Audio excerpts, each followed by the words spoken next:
Bonsoir! Ce soir, nous allons lire une nouvelle histoire. Les aventures de la petite sirène. Ne change rien, petite sirène, d'Alexandre Jardin et Hervé Le Goff chez Hachette Jeunesse. Depuis tout petit, Victor l'amoureux est tout le temps amoureux et il adore toutes les histoires d'amour. Sa grand-mère lui a confié un secret. Il y a de folles histoires d'amour à découvrir dans les livres. Alors Victor lit tous les contes. Ce jour-là, il se plonge dans La petite sirène. Il était une fois une petite sirène qui avait une voix d'or. Elle tomba un jour éperdument amoureuse d'un prince, mais ne savait pas comment s'en faire aimer en retour. Pressée, la petite sirène rendit visite à la sorcière des mers qui lui dit « Si tu me donnes ta voix, je te donnerai des jambes et un philtre d'amour. Tu pourras donc aller vivre sur terre et tu épouseras ton prince. » « Oh non !» se révolte Victor. « Le prince doit aimer la petite sirène comme elle est. Sinon, ce n'est pas une belle histoire d'amour. » Aussitôt, Victor enfile son masque et son tuba et plonge dans le livre. Victor surgit sur la plage au moment où la petite sirène s'apprête à donner sa voix à l'horrible sorcière des mers. Victor hurle « Hé, arrête! Ça va pas la tête de te sacrifier par amour !»« Mais jamais le prince ne m'aimera avec mes écailles, sanglote la petite sirène. Comment vivre ensemble ? Je nage dans la mer et lui marche sur la terre. J'ai un plan, petite sirène, s'écrie Victor. Écoute-moi. Profitons de ton plus bel atout. Et ils plongent tous les deux dans l'eau, alors qu'arrive le prince sur son cheval blanc. Mélancolique, il s'arrête face à la mer. Ah, que j'aimerais rencontrer l'amour. Je ne veux pas épouser la fille grognon que mon père m'a choisie. Aussitôt, Victor saute hors de l'eau et lance avec enthousiasme. Prince, fais construire un palais au bord de cet océan et ton vœu sera exaucé. Tu rencontreras une belle jeune fille dont la voix te charmera.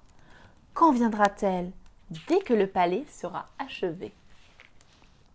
En une nuit, le prince fait construire un palais de bois au bord de la mer. Ses équipes travaillent comme des folles. Déjà, il rêve de cette mystérieuse jeune fille. Au petit matin, on entend résonner au-dessus des flots le plus beau chant du monde. Tous les animaux sortent de la forêt pour l'écouter. Dans le cœur du prince, la mélancolie fait place à la joie. « Ma parole, cette voix sublime vient de la mer !» s'écrie-t-il. Victor tend aussitôt au prince un maillot de bain, un masque et un tuba et lui indique l'océan. Mais le prince lui répond « Je ne sais pas nager, j'ai toujours eu peur de l'eau. »« Bigre !» s'exclame Victor, très embêté. Alors Victor attrape une pelle et commence à creuser lui-même un bassin devant le palais, juste au bord de la mer, à toute allure. « Mais que fais-tu » bégaye le prince, troublé par le chant qui ne s'arrête pas. « Je ne reste pas les bras croisés, j'agis pour trouver une solution. Je veux aider l'amour à triompher. » En un rien de temps, l'obstiné Victor a terminé de créer une piscine naturelle sur la plage. Il est prêt à tout pour réunir les amoureux. Il la remplit d'eau de mer en creusant un canal. La petite sirène en profite alors pour se glisser dans le bassin. Soudain, le prince aperçoit la petite sirène, aussi belle que sa voix. Son cœur ému a fait boum. « Qui es-tu » demande-t-il. « La petite sirène » répond-elle en rougissant. Le cœur du prince fait alors un triple boum. Boum, boum, boum. Mais la sorcière des mers ne l'entend pas de cette oreille. La voilà qui émerge dans un tourbillon d'eau noire et qui hurle sa colère. « Vous ne pourrez pas vivre ensemble, vous êtes trop différents !» Désespéré qu'elle mette ainsi en danger l'amour du prince et de la petite sirène, Victor fait un signe en direction de l'océan. Tous les animaux marins se mettent aussitôt à brasser l'eau de toute leur force, à la faire bouillonner en faisant un bruit extraordinaire. Quel remue-ménage ! Le vacarme est tel que la sorcière des mers, les mains sur les oreilles, préfère replonger au fond de l'océan, d'où elle n'est pas près de revenir.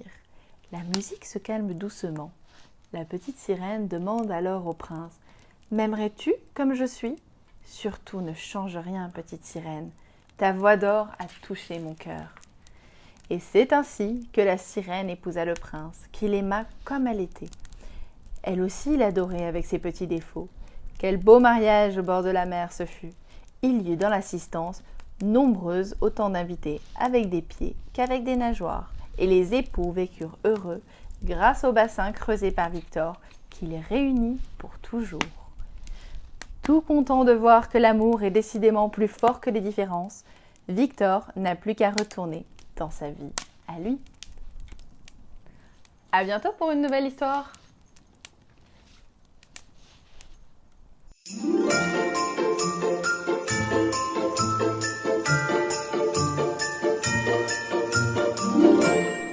Retrouve vite de nouvelles histoires dans ton Happy Meal.